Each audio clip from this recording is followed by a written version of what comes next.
I'm retiring just in time. I lost my hat. Go figure. So I can literally say, hats off to you. My hat is also off today to our hooding ceremony speaker, Dr. Samantha Kelly Hastings. I have the honor of introducing her to you, she who needs no introduction. But there are probably some things you don't know. So let me do, as I said, the honors. In 1972, Dr. Hastings earned her BA from the University of Arizona in Tucson, her home state, and her master's in Library and Information Science from the University of South Florida in Tampa in 1989. A Doctor of Philosophy from Florida State University in Tallahassee in 1994. He moved about the state there. She has worked as a high school English and math teacher, a medical librarian, a community college librarian, and a university librarian. She has worked in technical services, reference and circulation, and the planning and management of local and wide area networks. So you get the picture, the big picture. She has worked for the Florida Department of Natural Resources for the Marine Fisheries Commission. You can ask her about that. And the Florida Division of Library and Information Services in the Bureau of Library Development.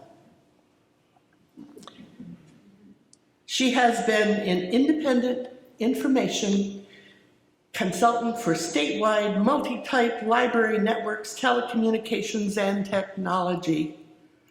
And if that wasn't enough, she became a library and information science educator with specialty areas in digital image retrieval, cultural heritage, and telecommunications. In 2000, she became an associate professor in the School of Library and Information Science at the University of North Texas, and then interim dean. The rest, as they say, is history. She moved from the Sunshine State of Florida to the Redbud capital of Texas, and in 2006 to famously hot Columbia, South Carolina, to become the director of the School of Library Information Science and Associate Dean of the College of Information and Communications. Since then, she has served our school, the university, the state of South Carolina, and our national cohort of students as a passionate advocate, supporting the education of undergraduates in information science, graduate students in library and information science, and turnkey-ready doctoral students. Let me take a few more minutes to go on and on. I want to give a high five to Dr. Sam from her faculty colleagues. Sam has embraced literally and figuratively our community of librarians, media specialists, and information specialists and friends, especially through her support of and connection with the National Advisory Council and our diversity leadership group. Another said, I have seen Dr. Sam recruit students at a shoe store, conference bars, a hot dog stand, a taxi, and someone walking down the street. You don't do that unless you really believe in your profession. She is a professor and a mentor of a lifetime, one who always puts others first and cares with all of her heart. Another colleague loves that she is a fierce protector of what she believes to be important. Oh, and she has an infectious, loud laugh. For me, I love that she has dedicated herself for 10 years to the development, growth, and support of eliminating illiteracy in South Carolina, a mission near and dear to my heart. And after every event in Davis College, you can find her when everyone else is gone, picking up, moving furniture, and emptying the trash. That's how she rolls. Sam is service. Yes, past president of the American Society for Information Science and Technology, and immediate past president of the Association of Library and Information Science Education, and founder of the annual review of Cultural Heritage Informatics. Well, you get the idea. And hostess with the mostest for a fun food fest at the Fall and Spring Flings at her home. Doors open to everyone, forming a community, forming a family. Dr. Sam's motto is every day is another chance to leave it better than you found it. She is not leaving yet. She is simply stepping back from the director's chair. The seat is warm and sometimes hot. And she is leaving the School of Library and Information Science better than when she found it. Truth. So I now introduce to you Dr. Sam Hastings, and remember what Charles Schulz said, try not to have a good time, this is supposed to be educational.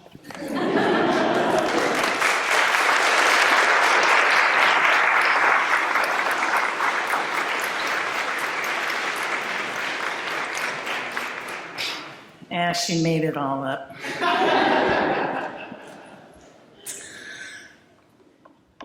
I feel like I don't even need to give a speech now. But I did write one, and I did practice it. I read it to my dog this morning, and she didn't fall back asleep. So bear with me. It's about 12 minutes long, and it's the 5 things I think make life worth living. Thank you to everyone, by the way, and congratulations. So you become elite members now of a population of graduate degree holders, 12% in the United States. That's a very small number. You are entering the bachelor's and PhDs are a different percentage, but because we have mainly master's students here, that 12% is elite, and I expect you to do great things. You have been exceptional students. The faculty and the staff wanted me to remind you that you have been one of the best classes ever. You even won the American Library Association Student Chapter of the Year this year, 2nd time in a row.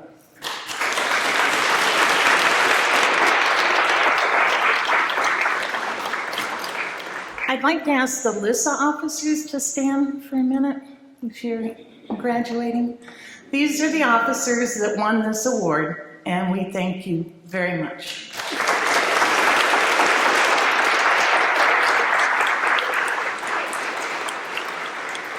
We all know that it takes a family and friends to see you through graduate school, so please, let's everyone stand, all of the graduates, turn around, and thank the people that brought you to the dance.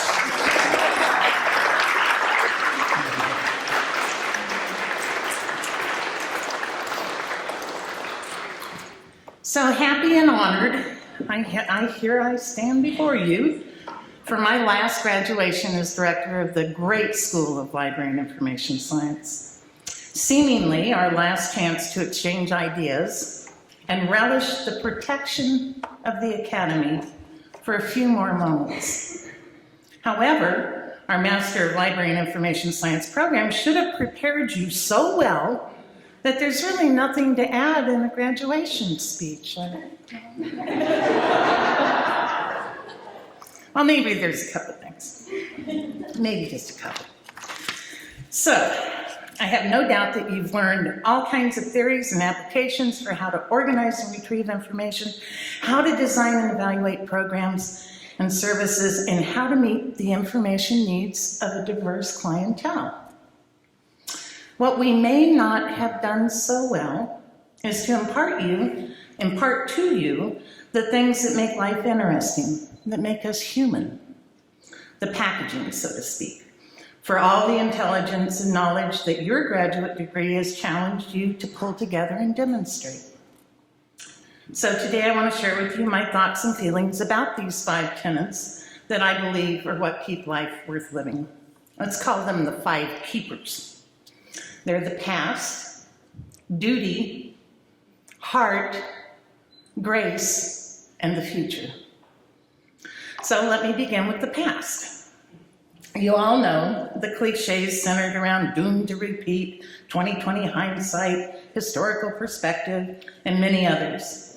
The important thing, though, about the past is that it holds the record of both our humanity and our inhumanity, our glory and our shame, and we don't want to forget either. Our collective evidence of success and survival represent flying paper clips, our human spirit, The archives, the artifacts, the cultural record of our humanness are the most important legacy we have. It is up to us to make sure that our cultural heritage survives. Just remember that we won't survive long without truth, beauty, and justice. We cannot afford not to protect the past, including our record of evil and horror, our inhumanity. Now, this brings me to this perceptive duty. Although I believe in perpetual adolescence with all my heart, I know that there are two things that define maturity, absolutely. And the first is when you quit blaming your parents for anything. And the second is when you accept that you have a duty, a moral obligation, a mission to protect something or someone to leave the world better than you found it. I want to think that one of our most important professional codes is to protect the past, that we all have a call to duty as library and information professionals. You don't have to be an archivist, conservator, or preservation specialist. You just need to advocate for them and the role they play in keeping our past safe. Things that have meaning are not subject to fad. They have longevity of reason. So that brings me to the discussion about the heart. The human heart has no boundaries, we know that. Even the grimmest of artifacts elicits a feeling of compassion when we view it. As we work to preserve the past, we need to weave our human perspective into that process. What stories do we tell? What perfect moment of awareness do we spotlight? It is our heart that guides us and helps us make sense of the patterns of the past. It is our heart that responds when holding a book or an object that was also held by Thomas Jefferson. Or how we add the elements of compassion and emotion to the cold and detached objects of our history. That's what makes us great librarians. It is the human heart that knows we are nothing without a moral compass. A moral compass that includes a sense of grace, of kindness. I had a wonderful grandmother, and much of what I'm telling you today was shared with me from her. And her favorite saying was, "Don't judge until you walk a mile in their moccasins." And I've held that close to me. Her stories of strife and incredible kindnesses have influenced me over and over.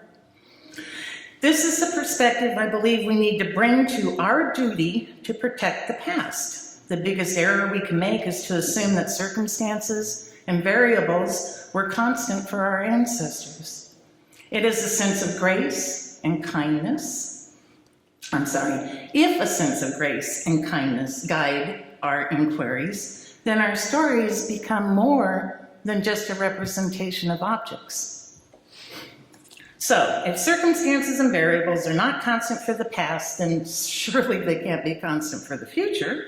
Notice I haven't debated the prevalence of ebooks or digital archives and have made no mention of whether or not libraries will survive.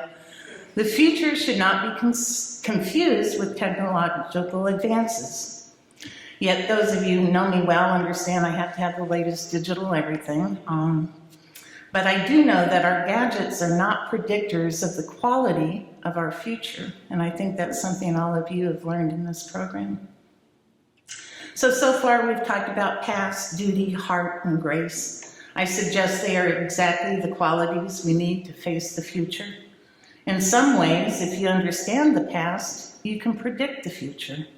And I don't mean in specifics, rather in broad concepts of how and when the pendulum swings. With the respect for the past, a sense of duty, heartfelt compassion, and grace, I believe we can do anything. In closing, let me remind you that you'll always be a part of us. Every professor you've learned from takes great pride in seeing you graduate.